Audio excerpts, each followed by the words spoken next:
Obrigado, pessoal. Bom dia a todos aí. Queria agradecer aí de novo a oportunidade de participar. Vou me arriscar hoje com um tema talvez menos esperado.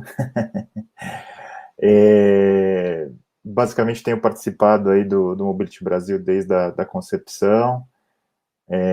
Tenho apresentado em todos os eventos também, então agradeço aí o espaço sempre.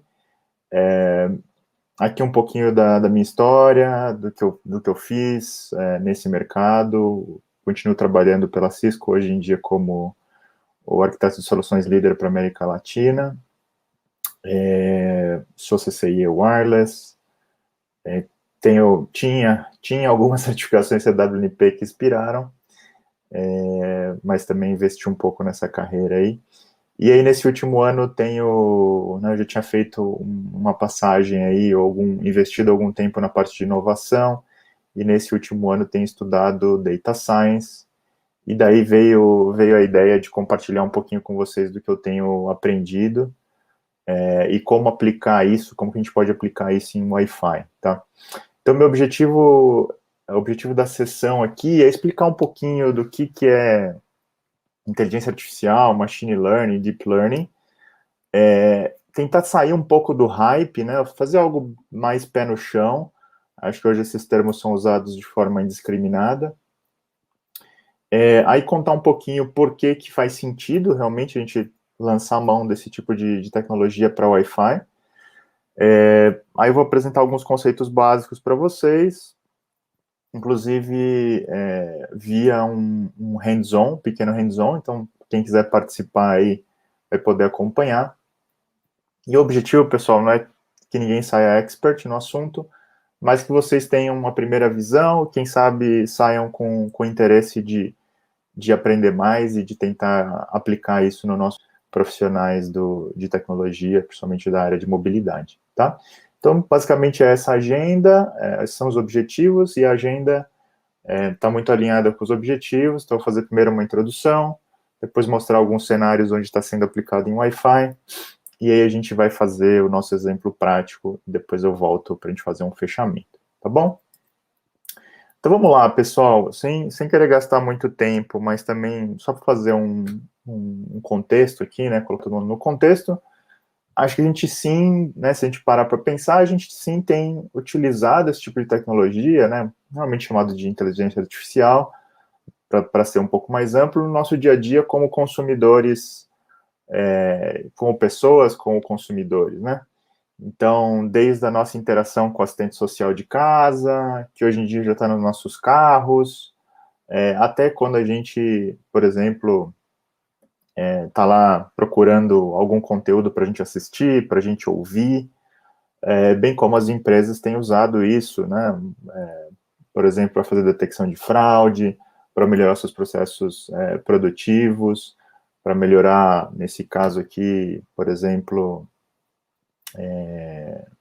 como é que as empresas olham os seus inventários de produto, e assim por diante, tá? Então, se a gente for fazer uma lista de onde machine learning e AI pode ser aplicado, na verdade, eu diria em qualquer vertical, tá? Aqui eu gostei dessa tabela porque ela dá vários exemplos onde a gente pode usar a tecnologia em finanças, em saúde, em varejo, em manufatura, e ela dá um pouquinho do que a gente pode fazer com tecnologia de inteligência artificial. Então, eu posso, por exemplo, lançar mão da tecnologia para fazer detecção de alguma coisa. Então, por exemplo, detecção de anomalia, a gente vai falar um pouco no nosso contexto aqui, como é que isso é feito. Eu posso fazer classificação, né? Classificação pode ser de vários tipos, pode ser, por exemplo, detectar uma fraude, eu posso usar isso para aplicar em imagens para fazer reconhecimento facial. Eu posso fazer segmentação, né? Tentar separar, às vezes tentar agrupar diferentes tipos de eventos, de imagens ou de soluções. Eu posso pensar no AI muito mais para o lado de processamento de linguagem natural, né, NLP, e acho que o nosso contato principal é hoje em dia com os chatbots, mas também com a parte de tradução, né, em tempo real, por exemplo, que a gente tem visto bastante, e outras coisas, tá? Ou seja, Acho que um exemplo também interessante aqui é essa parte de predizer alguma coisa, que para a gente também no nosso cenário de Wi-Fi pode ser interessante, ou seja, baseado numa tendência das últimas 2 semanas, eu tentar fazer uma predição de qual que é o que vai acontecer depois, né? Então, enfim, esses são exemplos práticos, reais. Além disso, você tem a parte da visão, né, que essa tecnologia enfim, continua muito em alta e vai permear várias áreas. Então, eu trouxe aqui, por exemplo, a visão do Gartner, né, no seu Hype Cycle, de quais são as tecnologias emergentes. Então, eu peguei 2020, 2021, e aí você tem várias indústrias, basicamente lançando mão de AI sobre diferentes perspectivas, tá? Então, por isso que o tema aqui foi isso, assim, tentar sair um pouco do hype, onde as pessoas usam indiscriminadamente a palavra inteligência artificial para qualquer coisa, para entender um pouquinho, né, fazer o básico mesmo, fazer uma introdução, e já fazer um exemplo prático para ver se a gente consegue capturar bem a ideia, tá? Obviamente que hoje, como eu falei, eu trabalho para a Cisco, as empresas de tecnologia são grandes consumidores e usam essa tecnologia atualmente. A gente, por exemplo, usa tanto no portfólio de produtos de segurança, quanto no portfólio de produtos de rede, né? Principalmente na parte de assurance, estaria Analytics e Assurance, estaria a aplicação mais próxima aqui do nosso dia a dia, mas também em várias outras áreas, tá? Na área de colaboração, na área de data center, na área de análise de performance de aplicações e assim por diante. Então, realmente está sendo muito utilizado. Mas realmente do que se trata, né, pessoal? Então, assim, primeira coisa, AI seria o conjunto mais amplo aí, mais abrangente, tá? Onde a ideia realmente do AI é tentar se aproximar ao máximo da forma como a gente humano se comporta ou interpreta as coisas, tá? O machine learning ele já é um subcomponente, onde ele está muito mais focado em resolver problemas específicos, e a gente vai ver que a ideia é resolver problemas específicos baseado em dados, né? Ou seja, eu entrego alguns exemplos, ele aprende com aqueles exemplos, e aí ele pode tomar decisões, tá? Mas é algo muito mais focado, normalmente, em problemas muito específicos, tá? E o Deep Learning é um subconjunto ainda menor, tá? Que usa rede neural. O uso principal é com imagens, né? Processamento de imagem, mas pode ser usado também, enfim, com texto, com dados estruturados, não estruturados, com áudio, e assim por diante, tá? Então, primeira coisa é essa. Em teoria, a gente não deveria usar a inteligência artificial para qualquer coisa que a gente fala. Hoje a gente vai ver muito mais machine learning do que qualquer outra coisa, tá? E você pode estar se perguntando, tá bom, Flávio, mas por que agora, né? Então, alguns movimentos que também fizeram acelerar o uso dessa tecnologia é realmente a queda no custo de storage e a queda no custo de processamento, tá? Então, eu consigo ter hoje volumes de dados muito maiores, armazenar eles num custo acessível, e principalmente quando a gente vai para Deep Learning, para eu poder acelerar, né, o processo de aprendizagem, começou a ser usado muito as GPUs, tá? E aí também com o custo do recurso computacional caindo, a gente também teve a oportunidade de aplicar essa tecnologia com custo mais acessível, tá? Então, se eu fosse caracterizar, machine learning é, né, um tipo de inteligência artificial que basicamente permite que os computadores aprendam sem que eles sejam explicitamente programados. Essa definição para mim é uma definição muito boa, tá? O que isso quer dizer na prática, né, pessoal? Ou seja, o tradicional seria o seguinte: eu tenho o número 2 e o número 3 e eu quero multiplicar eles. O computador, eu vou lá programar o computador para ele fazer essa multiplicação, ele vai me entregar o número 6, né? 2 vezes 3, 6.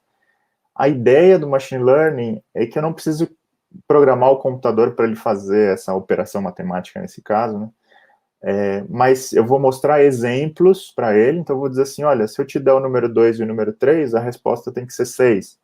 Se eu te der o número 2 e o número 4, a resposta tem que ser 8. E basicamente, sem eu programar a multiplicação, ele vai aprender essa operação, essa função, tá? Então, é uma lógica um pouco diferente do que a gente está acostumado em computação tradicional, tá? E aí começa a entrar alguns conceitos. Então, eu vou usar o primeiro conceito aqui que a gente chama de aprendizado de máquina, né, machine learning supervisionado, onde ele é supervisionado porque basicamente eu entrego dados que a gente chama de treinamento, já com um label, já com uma informação de qual é a saída esperada.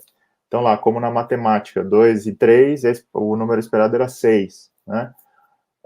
Ou se eu colocar várias imagens de animais, por exemplo, eu quero classificar se aquela foto é uma foto de cachorro ou de gato. Eu posso entregar para ele como training data várias fotos, dizendo essa aqui é uma foto de cachorro, essa aqui é uma foto de gato, por exemplo, tá?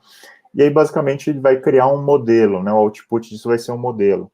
E aí, o que eu posso fazer, né? Depois que eu criei esse modelo, que ele contém basicamente esse aprendizado, vamos dizer assim, o que eu posso fazer é entregar dados novos e ele vai me dizer, olha, essa foto nova é de um gato ou de um cachorro, que você colocou é um gato, ou é um cachorro, ou tem tal probabilidade de ser um gato ou um cachorro.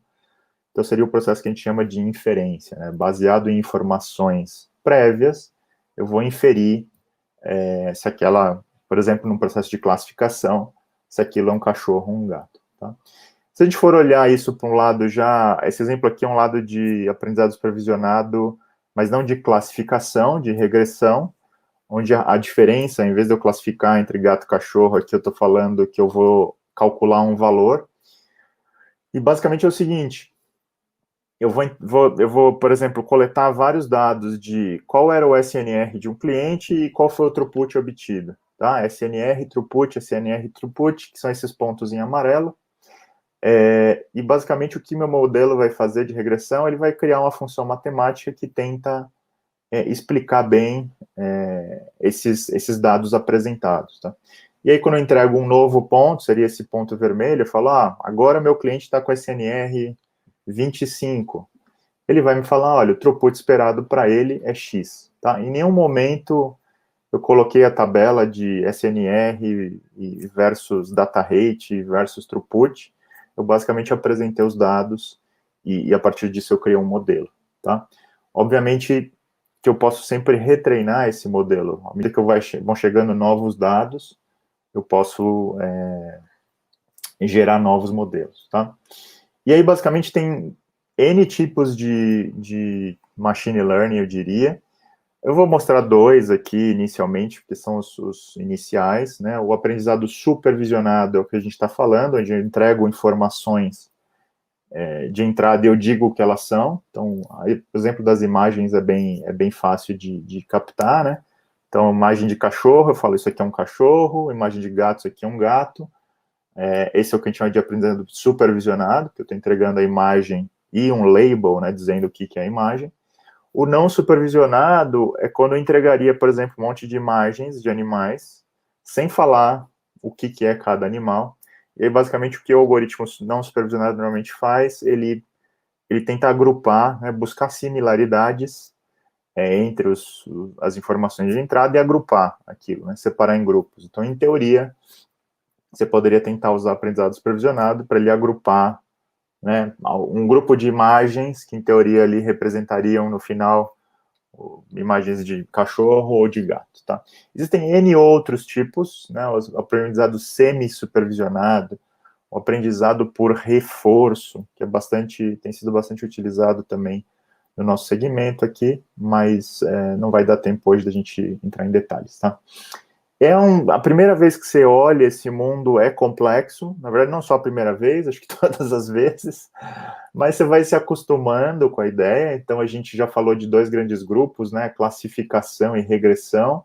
Classificação é quando eu realmente classifico lá entre gato e cachorro, regressão é quando eu entrego um valor, eu digo, não, olha, o throughput vai ser X, baseado no SNR que você me disse. O clustering, a gente acabou de comentar, né, fazer agrupamentos. Eu posso fazer redução de dimensionalidade quando é um problema com muitas variáveis. A gente vai dar uma olhada aqui, né? Ou seja, a experiência de um cliente Wi-Fi ele pode ser influenciado por N KPIs. talvez eu queira reduzir isso para aplicar o meu modelo, tá? E aí você tem N metodologias dentro de cada um desses grupos, tá? Isso aqui é uma imagem do scikit-learn. Scikit-learn é uma das bibliotecas mais utilizadas para fazer machine learning em Python, tá? Então eu deixo aqui para vocês mais como uma referência. Mas o básico é assim, pessoal, qual eu uso, quando eu uso, tentar sempre o mais simples, tá? Começar com o baseline do mais simples e depois você pode ir tentando algoritmos mais sofisticados, tá? Aí vem a pergunta, tá bom, Flávio, bacana, legal, mas para que eu preciso disso para Wi-Fi? Como que eu aplico isso em Wi-Fi? Acho que o grande ponto é o seguinte, imagina que a gente tem a nossa infraestrutura de rede de Wi-Fi, e eu quero ali entender como é que está o comportamento dela, né? O tradicional de sistemas de gerenciamento é você criar gatilhos, você criar limiares que não são normalmente adaptativos, né? Ou seja, é meio como regras estáticas, elas até podem ser complexas e ter alguma dependência, mas elas não são adaptativas, né? Então, a hora que eu começo a pegar um problema com o problema de uma rede Wi-Fi, que é um problema complexo, o approach tradicional com gatilhos, com limiares, realmente não funciona, ou acaba gerando muito falso positivo. E você tem um problema também muito sério, que é de correlação versus causa versus correlação, né? Não é porque dois KPIs estão correlacionados que eles são a causa, especificamente, né? Então, por exemplo, o throughput diminuiu, e eu vou olhar lá, o channel utilization aumentou. Eles estão relacionados, obviamente, né? Você tem uma relação com a variação do channel utilization com a variação do throughput. Mas uma coisa não necessariamente implica na outra, tá? Então, a hora que você vai montar modelos, colocando todas essas variáveis, e se tiver que fazer isso de uma forma estática, é difícil, tá? Para detectar esses padrões. Então, usando o machine learning, primeiro, eu consigo trabalhar com grandes volumes de dados, eu consigo criar esses modelos sem ter que programar eles explicitamente, eu consigo correlacionar e diminuir as dimensões desses problemas. Então, por isso, o machine learning tem sido muito utilizado, tá? A gente não tem tempo de entrar muito em detalhes, então é uma visão mais rápida aqui, tá? Então, um problema típico aqui, por exemplo, o problema de entender a experiência do cliente, usando, por exemplo, um KPI como o throughput, tá? Que influencia no throughput daquele usuário, para eu poder realmente dizer que aquele throughput é o esperado ou ele está fora do normal, né? Então, assim, eu posso olhar um monte de coisa, posso olhar nível de sinal ruído, posso olhar o channel utilization, quantos usuários estão no AP, mas não é só isso, né? Será que aquela aplicação que ele está usando realmente está pedindo mais banda, ou será que é uma aplicação que consome pouco e seria o normal, né? Será que a capacidade da infraestrutura de acesso que está implicando naquele throughput fora do esperado, ou será que é o link one, né? Será que tem um shaping ali? Será que tem alguma coisa de QoS que está faltando? Então, assim, é difícil de você estabelecer realmente o que é o padrão esperado e o que está fora do normal, né? Então, é por isso que a gente lança a mão do machine learning para tentar modelar melhor esses problemas. E eu não estou dizendo que é fácil, tá? É super complexo fazer isso com volume de dados grande. A gente vai fazer uma brincadeira hoje aqui, para a gente entrar nesse mundo, mas é um problema super complexo, tá? E aí trago mais um exemplo aqui para dizer o seguinte, será que realmente, tá bom, Flávio, legal, mas será que não dá para fazer uns gatilhos aí de, passou de certo throughput, alarma? E a verdade é que, se a gente olhar esses três gráficos da direita aqui, são três redes diferentes com vários APs. Os que estão mais claros é que estão com throughput mais baixo, os que estão em cor mais escura, throughput mais alto. Então, a gente vê que tem diversos tipos de comportamento. Na rede 3, por exemplo, varia muito o throughput.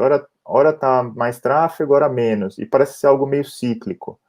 Na rede 2, você vê que tem alguns APs que estão sempre no throughput máximo ali, ou transmitindo muito dado, e tem outros que não. No de cima, parece que tem uma hora do dia que talvez que fica, ou alguns dias da semana, que não teve utilização, depois tem muita utilização. Então, assim, varia muito, de cliente para cliente, tipo de rede para tipo de rede. É um uso no escritório ou é um uso numa fábrica, né? Então, assim, é muito difícil fazer um modelamento, para não dizer 100% impossível. O objetivo, obviamente, é você sair de um sistema de gerenciamento tradicional para algo que te dê uma inteligência, consiga dizer, olha, você está tendo um problema, ou prever um problema de uma forma inteligente, tá? Então a gente vai usar na prática aí esses modelos para tentar levar em consideração essas variações, variação por tipo de cliente, por aplicação, por rede e etc. Tá? E aí, mais um último exemplo aqui, se a gente pega, por exemplo, o cenário de onboarding, né? Além do throughput, para falar de um outro, onboarding, que seria a entrada de um cliente Wi-Fi na rede. E isso aqui são dados de clientes de várias redes, né? São várias empresas representadas aqui. E aqui a gente está mostrando o que acontece, né? Então, eu posso ter cliente que demora meio segundo a 4 segundos para entrar na rede. Eu posso ter cliente que tem falhas de 5% a 35% de entrada na rede. E não necessariamente isso é um problema, tá? Pode ser o tipo do device que ele está usando, pode ser o tipo de WAN que ele está usando, o tipo de autenticação que ele está usando. Para falar um extremo aqui, né? Um usuário que está fazendo EAP TLS atrás de um link satelital. É normal demorar alguns segundos para ele se autenticar. E eu já vi isso na prática, inclusive, em alguns clientes aqui no Brasil, tá? Eu gostei muito dessa tabela aqui para meio dar uma fechada no assunto, que ela mostra assim o que abre um pouco a cabeça do que dá para fazer com machine learning, né? Se eu tiver um problema de threshold mesmo, né, para tentar identificar algo que não é normal ou é normal, em 1000 devices, eu consigo fazer isso sem ter que fazer talvez mil configurações manuais, né? Se eu tiver problemas que são identificados pela interação de diversos KPIs, né, como é o caso do throughput, eu consigo mapear essas correlações, essas dependências. Se eu tiver um volume gigantesco de problemas, de exemplos, né, 1000, 100 mil, 100 milhões, eu consigo escalar. Eu quero visualizar um problema muito complexo com muitas variáveis, eu consigo sumarizar isso, tá? Então, deixo como referência para vocês. E aí, é importante ter claro o seguinte, num problema de machine learning, você tem várias fases. Você tem a fase, obviamente, de entender qual é o problema que você está tentando resolver, isso é fundamental. Você precisa fazer um escopo correto daquilo. Aí você precisa de dados que exemplifiquem bem aquele problema. Aí você vai trabalhar com o processamento desses dados e talvez a elaboração ou a junção de novos dados baseado numa coleta original, e eu vou dar um exemplo disso. Depois você vai passar realmente para o processo de aprendizado de máquina, e aí você vai ter um modelo, aí você vai avaliar aquele modelo, se aquele modelo fez um bom trabalho ou não, para depois colocar em produção. Isso é meio que um ciclo, tá, pessoal? Então, assim, tem muito gasto de tempo, ou investimento de tempo nessa parte de coleta, filtragem dos dados, tá? Tem, obviamente, os modelamentos, mas muita gente fala, machine learning, é só você criar os modelos. Não. Dá um trabalho também fazer essa manipulação dos dados, tá? E aí você vai falar, tá bom, Flávio, onde eu consigo dados para Wi-Fi? Então a gente pode coletar dados de várias formas. Aqui eu vou dar um exemplo hoje. Mas a gente pode coletar isso dos controladores, usando as telemetrias, né? Eu fiz, inclusive, aqui uma sessão sobre Network Automation e Telemetry, onde a gente falou um pouco disso. Eu vou pegar dado de cliente, dado dos APs, de roaming, de segurança. Eu posso pegar essas informações dos sistemas de location, né? Pegar o número de pessoas, de visitas, tempo de visita, etc. Eu posso pegar, por exemplo, dos sistemas de IoT aí que estão usando sensores, tags, Wi-Fi, Bluetooth, e vão te entregar dados como temperatura, pressão, umidade, bateria, CO2, presença, etc. Tá? Então, realmente, o Wi-Fi é um cenário complexo, mas é bem bacana porque você consegue ter informação a muito dado interessante, tá?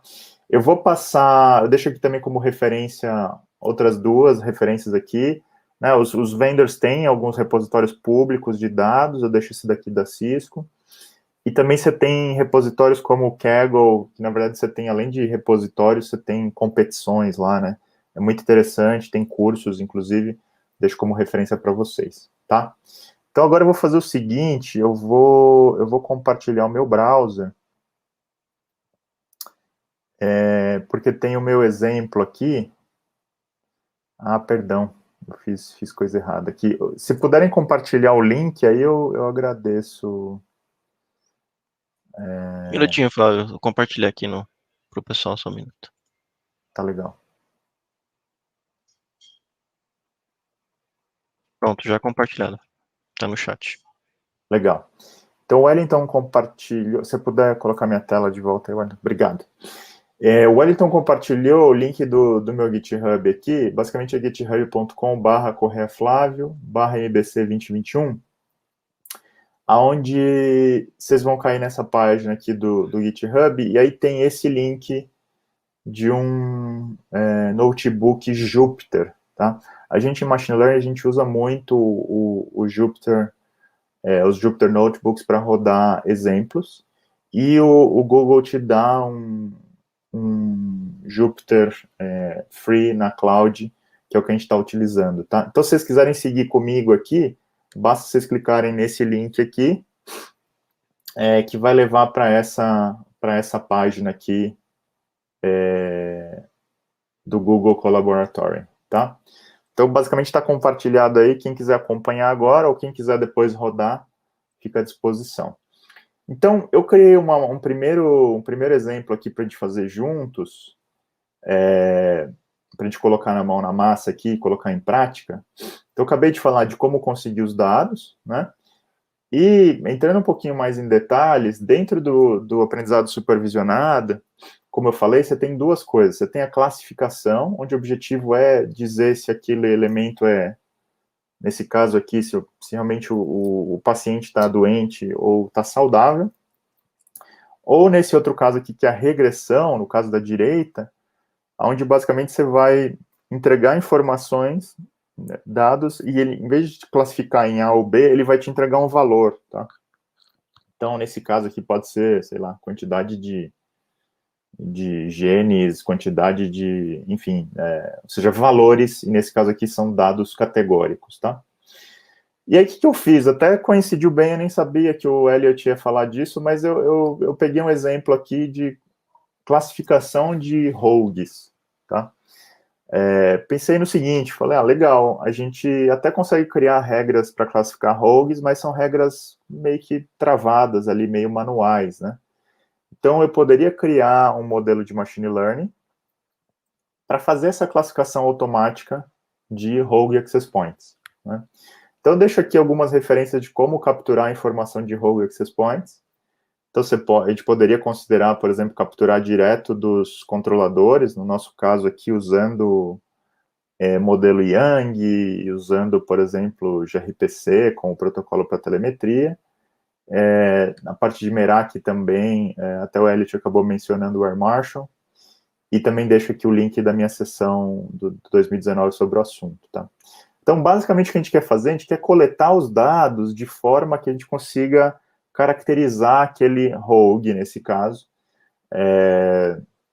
e essa caracterização é o que a gente chama de features, tá? O que são features?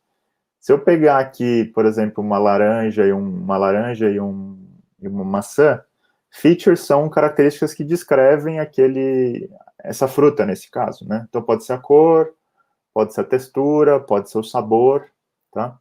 Então, eu sei lá que a maçã, ela é tipicamente vermelha, não necessariamente só vermelha. Ela tem uma certa textura e ela tem um certo sabor, tá? Ela pode ser doce. Então, baseado nessas características, eu vou dizer que ela é uma maçã, tá? O que a gente vai fazer aqui? Basicamente o mesmo para tentar caracterizar um rogue AP, tá? Então, eu deixei aqui a documentação da API que a gente vai usar. Até quem estiver executando aqui, tá? Quando você clica em uma dessas células aqui, clica duas vezes, ele abre para você editar. Basicamente, você dá um Shift Enter, ele roda aquela célula, tá? Então, eu vou usar essa API da Merak, que é a API do Air Marshal, como um exemplo, tá? Um exemplo real. E basicamente a resposta dessa API vai me entregar essas informações aqui, tá? Isso aqui é um formato que a gente chama de formato JSON, né? A gente falou sobre isso naquele outro evento, que vai me entregar o SSID do Rogue, qual que é o BSSID dele, tá? Nesse caso aqui ele já está entregando a informação se ele foi feita a contenção ou não. Qual foi o device que detectou ele? Qual foi o AP que detectou ele? Com qual nível de RSSI, tá? Que mais que ele entrega? Quais foram os canais onde ele foi detectado? Quando que ele foi visto? Se ele foi visto na rede cabeada e com qual MAC address, tá? Então, o que a gente faz? A gente pega essa informação da API e, basicamente, a gente transforma ela, tá? De novo, a ideia aqui não é detalhar os códigos, a gente nem teria tempo, é deixar aqui como referência para vocês, e que vocês peguem a intuição do que é usar machine learning no nosso mundo aqui, tá? Então, basicamente, eu peguei aquela resposta eu transformo ela num dicionário de Python, tá? Aquele JSON, e aí eu vou fazer o que a gente chama de... Então, basicamente, são as mesmas informações que estavam lá em cima. E aí, basicamente, eu vou fazer um processo de extração desses dados, que a gente chama de parsing, justamente para criar essas features, tá? Para criar essas características que descrevem um rogue de um elemento não malicioso. Então, basicamente, é aí que a gente, né, como SMEs, como Subject Matter Experts de Wi-Fi, podem muito fazer a diferença, porque a pergunta é, o que caracteriza um rogue, né? E eu posso pensar em várias coisas. O que eu fiz, né? Eu transformei lá aquela resposta da API nessa tabelinha aqui, aonde ele vai mostrar lá o SSID, os canais, se ele foi detectado na rede wired, qual foi o BSSID, qual foi o nível de sinal encontrado, e eu adicionei uma outra coluna aqui, que eu chamei de Rogue on Wire, que quer dizer o seguinte, olha, se eu vi o MAC address dele na rede cabeada, eu sei que ele está conectado na rede cabeada, então eu criei uma nova coluna aqui dizendo, olha, esse rogue está na rede cabeada ou não, e coloquei, se ele tiver na rede cabeada, eu coloco o valor 1, se ele não tiver na rede cabeada, eu coloco o valor 0, tá? Então, esse aqui é um exemplo. Imagina que a API lá vai ficar te mandando N exemplos, você vai coletando. E aí o que você tem que fazer, como eu falei, a gente está trabalhando com aprendizado supervisionado. Então, eu tenho que contar para o meu algoritmo que esse exemplo aqui que eu peguei, se ele é um exemplo malicioso ou não malicioso. Nesse caso, é não malicioso. Então, eu fui lá e coloquei uma outra coluna, uma coluna de status, dizendo not malicious. Tá? Isso foi o meu julgamento. Então, alguém tem que ir lá olhar esses rogues e falar assim, ó, esse é malicioso, esse não é, baseado no meu conhecimento como profissional de segurança de Wi-Fi, por exemplo, tá? Só que aí a gente tem muita informação aqui, eu falei, não, eu vou concentrar em 3 características. Então, eu fui lá e criei um dataset onde ele basicamente usa o SSID, o nível de sinal detectado, se ele está na rede cabeada ou não, tá? Só que aí tem um problema, pessoal. O resto das informações eu joguei fora, tá? Tem um problema. Esses algoritmos, basicamente, eles aceitam somente números, tá? Então, eu não posso trabalhar com strings, ou eu tenho que converter isso em alguma coisa. Então, eu pensei no seguinte, em vez de eu usar o nome, eu vou calcular o quão similar aquele nome é ao meu SSID da rede corporativa. Então, eu criei aqui uma lista de nomes, né, de SSIDs que eu uso na minha rede. Então, MBC Guest, MBC Admin, Linksys Home, Linksys. E aí eu falei o seguinte, olha, eu poderia usar várias formas, poderia fazer uma expressão regular, mas eu achei um algoritmo que ele calcula a distância, né, entre a palavra, o SSID original e o SSID do rogue, e basicamente ele vai fazer esse cálculo baseado na quantidade de caracteres que ele precisa alterar para que aquela palavra chegue na palavra de referência. Então, por exemplo, se o meu SSID rogue for Linksys, ele vai precisar mudar 0 caracteres para um SSID chamado Linksys. Se o SSID o original for Linksys Home, ele já tem que mudar 5 caracteres. Se for MBC Guest, 8 caracteres. Então, quanto maior esse número, quer dizer que ele é menos similar ao SSID original, tá? E aí calculei essa similaridade. Então, no final, eu fiquei com uma base de dados que tem isso, similaridade do SSID, o RSSI que já veio positivo, né, veio sem o menos aqui, mas eu vou fazer o módulo, basicamente, dos valores que eu coletar, menos 55, menos 65, menos 85, e o Rogue on Wire que eu criei aqui, com valor 0,1, tá? Bom, dando uma acelerada, eu criei, tem uma base de dados aí que está disponível que vocês carregam. Basicamente, essa base tem exemplos justamente desses dados que eu comentei. Se a gente for olhar a base, é uma base pequena, com 51 exemplos, tá? E aí, aqui, são basicamente uns histogramas que descrevem essa base de dados.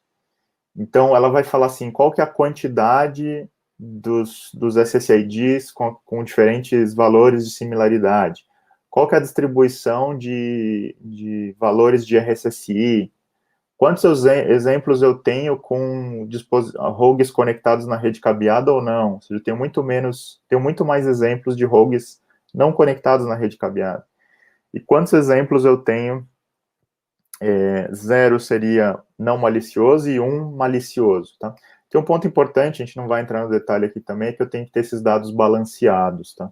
Se eu tiver um desbalanceamento, menos exemplos, aí eu tenho que fazer um tratamento especial. Aí eu fiz aqui um código para visualizar esses dados em 2D, tá? Ou seja, qual é a correlação aí, como varia a similaridade do SSID com o RSSI, como varia o rogue conectado na rede cabeada versus o RSSI também. E se a gente olhar num gráfico 3D isso, ou seja, para pegar essas três variáveis, até por isso que eu quis usar 3, esse eixo Z aqui, 1 quer dizer que ele está conectado na rede cabeada, tá? O vermelho quer dizer que é um rogue, e o verde quer dizer que é um rogue malicioso, e o verde quer dizer que é um rogue não malicioso. Então dá para ver que a maioria aqui, se não todos que estão conectados na rede cabeada, nesse caso foram exemplos onde eram rogues maliciosos. E os que não estão conectados são os que estão embaixo aqui, na rede cabeada. Tem alguns exemplos de maliciosos e outros não maliciosos, tá? Bom, beleza. Feito isso, o que eu preciso fazer? Eu preciso dividir meus dados em dados de treinamento e de teste, tá? Porque eu vou criar o meu modelo baseado numa parte desses dados, e depois eu vou testar ele, né, para ver se o meu modelo é bom ou não, nos dados de teste. Então, eu dividi lá a minha base dos 51 exemplos, deixei 35 para treinar o modelo e 16 para avaliar o modelo, tá? E aí eu criei um modelo baseado em árvore de decisão. Por quê? Porque ele é mais fácil de interpretar, tá, pessoal? Então, uma árvore de decisão, ela vai, obviamente, baseado nos dados, ele vai tentar criar essa árvore de decisão. Eu já vou mostrar para vocês, mas é fácil da gente entender. Então, eu crio esse modelo, é muito simples a codificação, né? Eu chamo lá modelo, falo para o meu scikit-learn, lá para minha biblioteca, falo, cria um classificador de árvore de decisão com alguns critérios aqui, e aí eu faço um ponto fit, que é basicamente criar esse modelo baseado nos dados de treino, tá?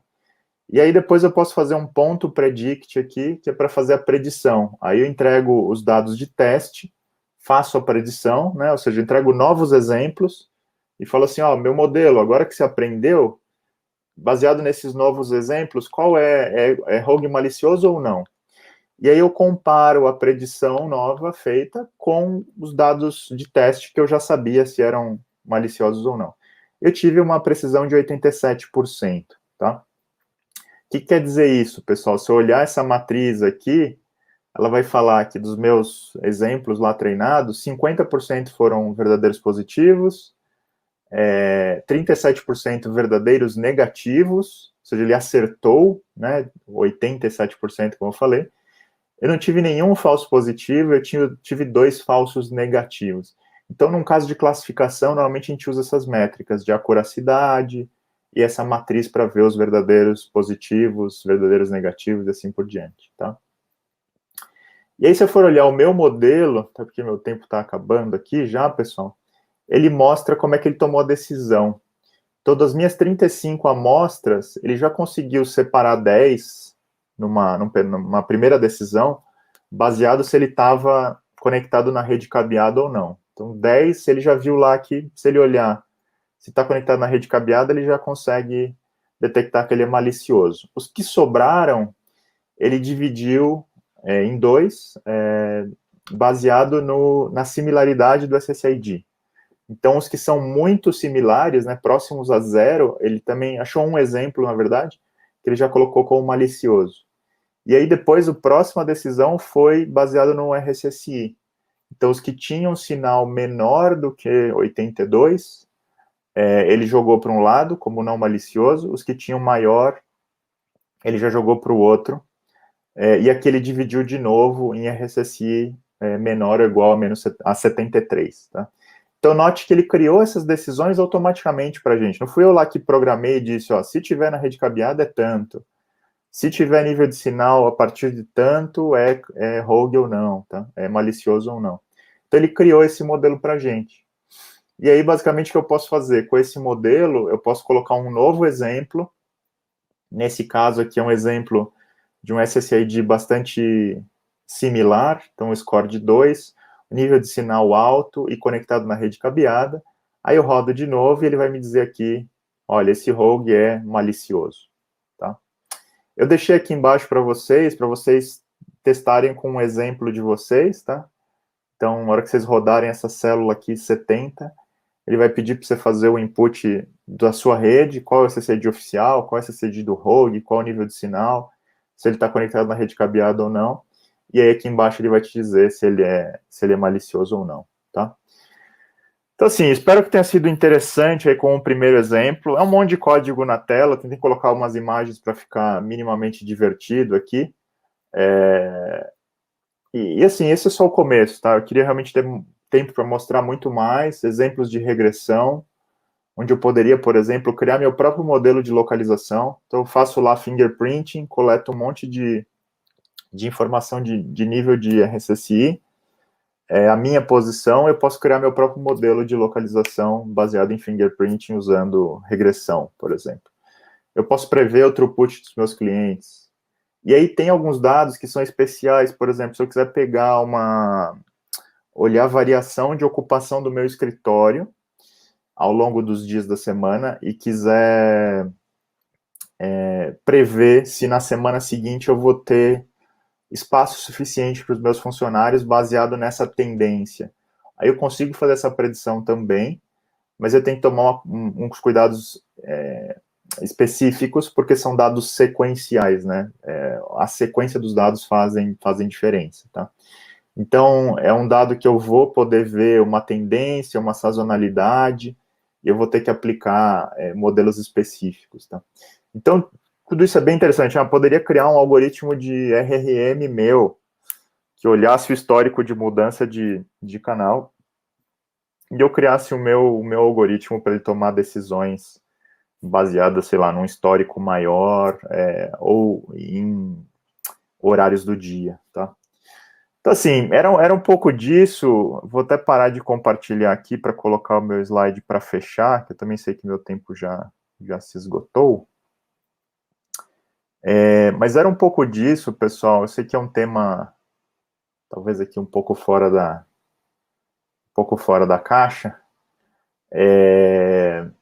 Mas muita gente pergunta sempre, mas qual modelo de machine learning você está usando? A Cisco está usando, a indústria está usando? Acho que esse não é o mais importante, né? Acho que são muitos desafios aí, e a gente, como Subject Matter Expert, tem um papel fundamental. Então, os times de Data Science trabalhando junto com os especialistas. É um desafio muito grande aí de, né, processar os datasets, limpar os datasets, conseguir que essa informação seja utilizada e seja interpretável depois, né? E um ponto super importante é você ter um volume de dados que seja grande e que seja diverso, né? Ou seja, que explique bem. No nosso cenário ali, se eu tivesse só 2 exemplos de rogue, meu modelo ia ser ruim, tá? Então, eu preciso ter uma diversidade grande de dados. Então, por isso que as empresas estão criando seus data lakes, estão recebendo essas informações para poder gerar esses modelos, tá? Então, assim, acho que é um skill bacana de ser aprendido. queria tentar tirar um pouco do hype aí, trazer mais para a vida real. Eu acho que é mais um skill para a gente ter na nossa caixa de ferramentas, tá? Como profissionais dessa área.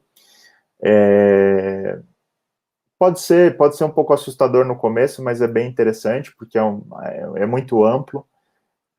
E a ideia é que vocês tivessem tido algum tipo de divertimento aqui na sessão, tá? Deixo aqui algumas referências, algumas bem conhecidas, como o curso de Machine Learning do Andrew, no Coursera. O Kaggle também tem bastante coisa interessante. E, claro, um ponto fundamental também é ter alguma experiência em Python. Então, a gente já viu o Python muito importante na parte de Network Automation. De novo, a sessão aí do MBC 2020 foi sobre isso. O DevNet é um recurso interessante também. E aí, sobre os conhecimentos de Python, você pode começar a utilizar essas bibliotecas de Machine Learning. Tá bom? Pessoal, era isso. Mais uma vez, obrigado aí. Espero que tenha sido divertido. Para mim foi. E agradeço de novo o espaço aí. Excelente, Flávio. Maravilha. Temos algumas perguntas aqui. Uma do WhatsApp e uma do YouTube aqui. Primeiro eu vou com a do WhatsApp, que chegou primeiro aqui. O que você tem visto, Flávio, de casos de uso na prática, além do que você trouxe aí na sua apresentação?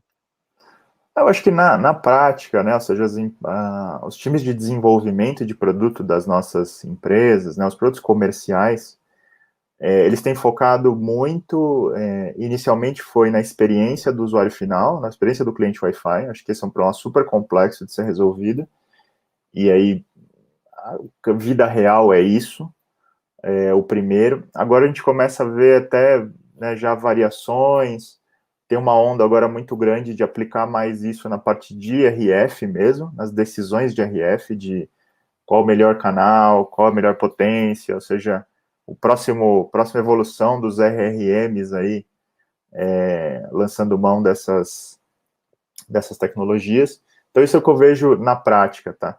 Dentro da Cisco, a gente está, a próxima onda, né, a gente está usando o Machine Learning AI em segmentos bem específicos hoje, então vou resolver a parte de Wi-Fi, vou resolver a parte de WAN, a parte de segurança. O próximo passo é juntar tudo isso, usar isso num fim a fim, para, por exemplo, pegar a experiência do usuário de uma forma mais ampla. Tá? Então, o exemplo que eu trouxe é realmente um exemplo prático, um exemplo básico de classificação, como passo zero. O que eu comentei agora é como as empresas têm usado isso na vida real, no desenvolvimento dos seus produtos. Né? Tá legal. E tem uma pergunta aqui, acho que talvez mais direcionada às soluções da Cisco mesmo. Flávio, você acredita que as redes se tornarão cada vez mais artificial intelligence com o avanço de DNA Center e Catalyst 9800? Sim, é para onde a gente está indo, né? Ou seja, obviamente que se olhar na evolução, a visão é que algum dia a gente consiga ter uma rede autônoma. Então, eu vou desenvolvendo esses algoritmos que hoje em dia tomam decisões para problemas muito específicos, mas isso vai aumentando, né? Ou seja, eu vou resolvendo problemas bem específicos, mas eu já estou chegando no nível onde eu consigo. Eu só estou com a palavra em espanhol aqui, abarcar um cenário um pouco mais amplo. Aí eu junto isso com a automação de rede, né, onde eu consigo também mudar as configurações de uma forma mais prescritiva, controlada, onde o objetivo é, assim, em algum momento que eu consiga, que essa inteligência detectou que tem um desvio de comportamento, baseado naquele desvio que eu posso aplicar uma mudança de configuração automatizada, tá? Mas tem muita água para passar embaixo dessa ponte. A gente está num momento, por exemplo, onde já começa a ter interação do usuário final, né? Então o modelo de machine learning sugere alguma coisa, o usuário, né, a gente, os experts, dão o feedback se aquilo foi legal ou não, e aquilo realimenta o modelo. Então a gente está nesse momento, mas a visão é justamente algum dia talvez chegar numa rede que possa ser mais autônoma e não dependa da nossa interação constante, eu diria. Excelente, Flávio. E a gente queria agradecer você mais uma vez pela participação aqui no evento do MBC. Obrigado por Uma excelente aceitar meu apresentação. tema. Não, foi excelente, com certeza, hein? O pessoal curtiu curtiu bastante aqui. E parabéns pela agenda aí, tá Não, muito bom. Vou continuar não, aqui conectado. show de bola. À tarde tem mais apresentações. Então, brigadão, Flávio, mais uma vez. Valeu, Obrigada, Flávio. pessoal. A gente se Valeu. fala. Obrigado, Valeu, Lari. Flávio. Gustavo, Valeu. Valeu, valeu. Yuri e Ederson. Abraços.